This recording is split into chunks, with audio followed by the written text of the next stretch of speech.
Di pedalaman Sabah, hidup sebuah masyarakat Murut yang berpegang teguh pada adat, tanah, dan warisan nenek moyang.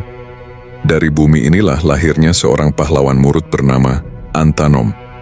Beliau inilah kemudiannya mencetuskan kebangkitan rakyatnya berjuang mempertahankan tanah dan marwah bangsanya.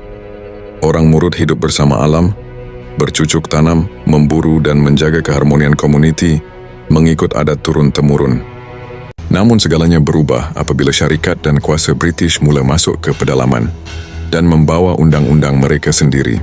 Tanah adat mulai ditanda, hutan mereka diteroka, dan wilayah orang Murut dirampas dan dijadikan hak milik British sepenuhnya.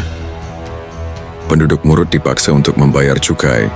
Semua hasil tani, hasil hutan, dan hasil buruan mestilah diisytiharkan kepada pihak British dan akan dikenakan cukai. Semua rakyat juga akan dipaksa bekerja. Adat tempatan mereka juga tidak lagi dihormati. Dari kejauhan, Antanom menyaksikan penderitaan bangsanya. Lelaki dipaksa bekerja keras, keluarga kehilangan tanah, dan adat dipijak tanpa hormat di tanah sendiri. Antanom mulai sadar, penindasan ini tidak boleh dibiarkan. Bangsanya, tanah dan adat wajib dan mesti dipertahankan. Antanom tidak terus mengangkat senjata. Sebaliknya, beliau berjalan dari kampung ke kampung bertemu ketua adat dan orang tua-tua. Perjuangan Murut tidak bermula dengan peluru tetapi dengan kesepakatan adat.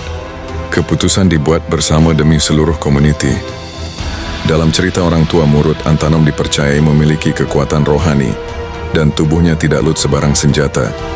Dia akan sentiasa dilindungi selagi adat dan pantang larang bangsanya sentiasa dipatuhi. Pantang ditetapkan, tidak boleh khianat, tidak boleh melanggar adat, dan tidak boleh gentar dalam mempertahankan marwah.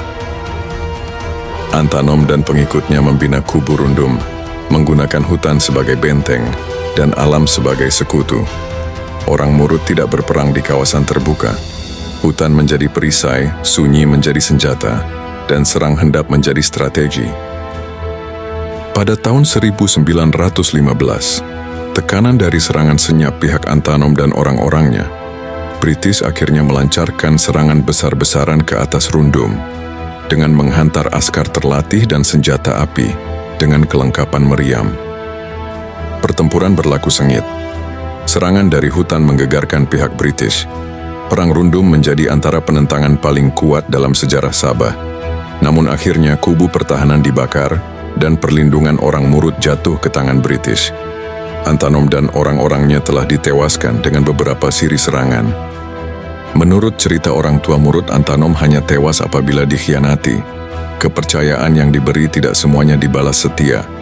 Antanom tidak ditewaskan oleh senjata semata-mata, tetapi oleh pengkhianatan bangsa sendiri. Beliau gugur bukan sebagai tawanan, tetapi sebagai pahlawan yang mempertahankan tanah, adat, dan marwah bangsanya. Namun perjuangan Antanom tidak mati di rundum. Namanya kekal hidup dalam cerita orang Murut sebagai simbol keberanian dan peringatan bahwa pengkhianatan dari dalam lebih berbahaya daripada musuh di luar.